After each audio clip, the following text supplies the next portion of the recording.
আমি একটি কবিতা বলছি। কবিতার নাম কাজী রানী।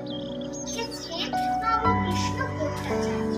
মৌমাছি মৌমাছি কোথা যাও নাচি নাচি, দাঁড়াও না একবার ভাই, ওই ফুল ফোটে বনে, যাই তো আহারণে, ধরাবার সময় তো নেই। ছোট পাখি কিচিমিচি ডাকি ডাকি, কোথা যাও বলে যাও শুনি। এখন না কুকুর কথা, আমি আছি কিনারাটা, আপনার বাসা আগে শুনি। পিপিলিকা দল দল ছাড়ি একা, কোথা যাও যাও ভাই বলি। শীতের সঞ্চয়ে চাই, খাদ্য খুঁজিতেছি তাই, ছয়ে পাই পিল পিল।